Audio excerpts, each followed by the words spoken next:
Hey everybody, Joe Lowry, what a day. Happy Wednesday, hump day. That's right, the week's middle finger. Actually, it's the last hump day of the year. That's right, the end of the year countdown is on its way. Today, December 27th, is actual National Fruitcake Day. That's right, made with chopped candy, diced fruits, and spices, and sometimes soaked in spirits.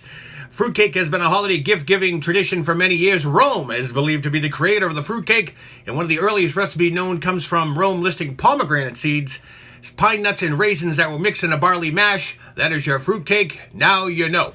Moving on, talk about a bombshell out of Foxborough yesterday. In case you haven't heard, the Patriots pulled off the signing of longtime Pro Bowl Pittsburgh Steelers linebacker James Harrison. That's right, Harrison, who's been seeing limited playing time with the Steelers, was released on Christmas Day, quickly claimed off waivers by the Patriots, giving the Patriots easy access to the linebacker. Harrison took to Instagram immediately with him in a picture of Tom Brady saying, "Finally, a teammate that's older than me." Belichick was asked at a press conference yesterday if Harrison was here to supply intel on potentially playing the Steelers in the playoffs.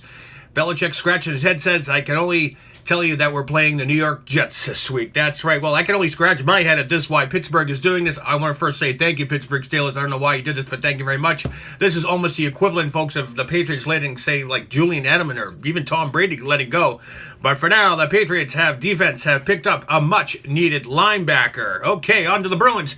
They have a quick two-game turnaround tonight as they host the Senators at the Garden. Then they travel to Washington tomorrow to play the Caps. Meanwhile, the Celtics, coming off their Christmas Day loss to the Wizards, travel to Charlotte tonight to take on the Hornets. Game time tip-off, 7:30 p.m.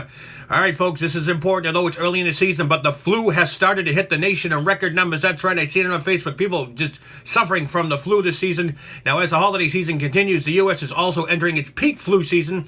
According to the Centers for Disease Control and Prevention, up to 650,000 people worldwide will die from complications of the flu this season. This is scary stuff, folks. Texas is one of 23 states already seeing very high flu activity, more than double the number from a week before. Now listen to this. Australia had its most severe flu season in 5 years, and the vaccine used there is the same one that is used here. It's believed that one of the strains covered, called H3N2, is mutated, making the vaccine only 10% effective. The reason I talk about Australia, folks, is because experts know that the flu season that concluded in Florida sometimes previews the same as over here. I'm telling you, get your flu shot if you need one. Wash those hands, folks. And please, just keep it clean out there, okay? Well, it looks like another popular show from NBC's must-see TV slate is on its own back to prime time. I can say it right, huh? Sony Pictures Television Studios is working on a revival about Mad About You with Paul Reiser and Helen Hunt in talks to reprise their roles as the New York married couple Paul and Jamie Buckman. Now, the revival of the series, which was created by Reiser and Danny Jacobson, will reconnect the audiences with the present-day Paul and Jamie, who are suffering from a case of empty nest syndrome as a 17-year-old daughter, Mabel, is off to college. That's right. The return of Mad About You continues the trends of other shows like Will and Grace, Full House, and ABC's upcoming reboot of Roseanne. I can't wait to see that one. No word yet on whether NBC will be involved with the reprisal of Mad About You. For all you fans of Bravo TV's Real Housewives of New York City, there's a report that former Countess Luann de Lesseps was arrested over the weekend at the hotel for a battery on a police officer. That's right. The New York Post page 6 reports that a police report released on Monday revealed that Lesseps was with an unidentified man in a room 407 at the Colony Hotel in Palm Beach, and as a maid was finishing turn-down service, the only problem, de Lesseps was actually registered to a different room. Now, according to page 6, multiple attempts to get both subjects to leave over a 5-minute period. The guard called for help, and 2 cops arrived at the scene around 9:20 p.m., finding de Lesseps and her longtime friend Julie Olson in the room. Now, Olson then allegedly agreed to leave while de Lesseps locked herself in the bathroom. The guard tried opening the door with the key, but the 52-year-old housewife allegedly shoved the cop in the chest, slamming the door in his face. She was also allegedly kept telling cops she was going to effing kill them all. Once she got back to the police station, obviously strange things happening over there. De Lesseps apologized for the behavior on Sunday, a statement explaining, "This was my first time in Palm Beach since my wedding, and it brought up a long time of long-buried emotion. Of course, this has something to do with Tom, and as fans of the Housewives, we all know that this time last year, De Lesseps was marrying Tom D'Agostino Jr. in a New Year's Eve wedding against the advice of their fellow housewives, but since the marriage, they have filed for divorce. Now, De Lesseps was charged with battery on an officer, public intoxication, resisting arrest with violence, and crimes against a person. Ooh, that's a slew of charges there. Anyways, Luann was released without bail on Sunday morning.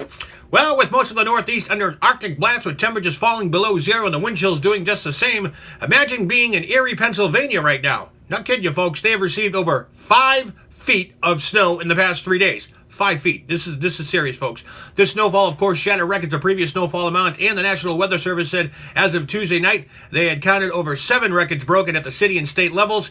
Now get this, another 2 to 4 inches is expected tonight, and another 6 inches is expected by the week's end. Now we have to keep an eye on this, folks, because this storm is being watched in conjunction with another storm that could provide the Northeast and New England, the region, with its first major snowstorm of this evening, arriving in time for New Year's Eve and day. Stay tuned to your local weather stations, folks. You heard it here, folks.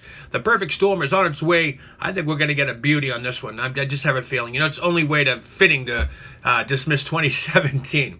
Well, if you're in the mood for a post-Christmas gift to yourself or for someone else, mainly for yourself, look no further than your local lottery agent. Get this, both Powerball and Mega Millions jackpots are hovering over the $300 million mark. That's right. Powerball, sitting at, which is drawn on Wednesdays and Saturdays, is sitting at $337 million, while the Mega Millions jackpot is sitting at $306 million. Now, the lottery does expect a quick surge in sales, which could push these jackpots to roughly $350, $375 million mark. Either way, I need to go get some tickets, and as they say, if you can't win if you don't play. All right, folks. Well, anyway, you're going to check out my YouTube channel, www.youtube.com/Joe Lowry. What a day. I need subscribers. Why, folks?